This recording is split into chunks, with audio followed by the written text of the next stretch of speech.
Welcome to Reading Recommendations Middle Grade. In this video, I will be sharing some awesome middle grade titles you may enjoy. This first title is a nonfiction book by Deborah Heligman called Torpedoed, the true story of the World War II sinking of the children's ship. This is an engrossing and well-researched story of how a ship full of children was torpedoed by a German submarine. During World War II, the constant rain of German bombs and the threat of a ground invasion convinced thousands of British parents to send their children out of the country, where it was thought they would be safer. Most left successfully, but in September of 1940, a passenger liner called the SS City of Bonaire left for Canada with 100 children on board. It never made it there. Out of tragedy, ordinary people became heroes. This is their story. This next title is also concerned with history, but this time it's historical fiction. Prairie Lotus by Linda Sue Park is the story of half-Chinese Hannah and her white father as they face racism and resistance to change while they try to make a home for themselves in Dakota Territory in the 1880s. There are some clear similarities to Little House on the Prairie here, but Hannah is her own unique character with her own goals and challenges that Laura Ingalls never faced. This next book is called The List of Things That Will Not Change by Rebecca Stead. 10-year-old Bee worries a lot. So when her parents divorced a couple years ago, they helped her write a list of things that would never change, like their love for her.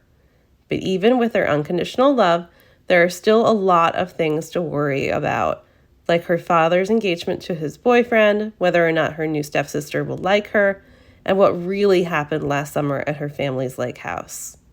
This is a sensitive and heartwarming read, exploring themes of love, change, and forgiving yourself for your own mistakes. Also on the theme of divorce is Stepping Stones by Lucy Knisley. This is a gorgeous graphic novel about Jen and her reluctant move to the country with her mom and her mom's new boyfriend, Walter. Jen did not want to live the city or live on a farm or take care of chickens every day. She didn't want to leave her friends or her dad, and she definitely didn't want new sisters like Andy and Reese. As if learning new chores on Peapod Farm wasn't hard enough, having to deal with perfect at everything Andy might be the last straw for Jen. And if you look at the cover, you can see Andy and Jen sitting at their farm stand. Jen is on the left looking kind of harassed about something, and there's Andy on the right looking kind of smug.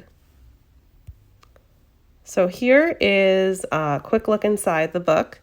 This is when Jen gets her chickens for the first time. She does think they're rather cute until one of them poops in her hand. Ugh.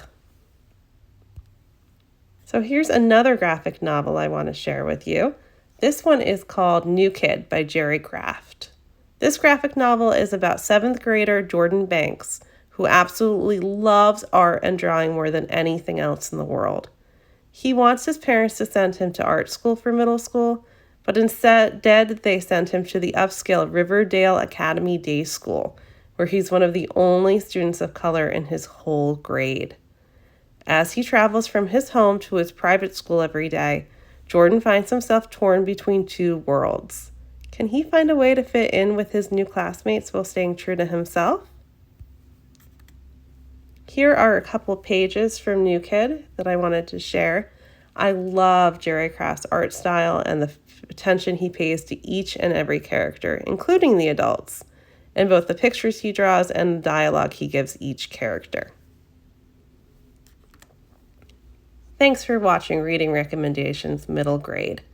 To find out more about what Somerset County Library System of New Jersey has to offer, visit sclsnj.org.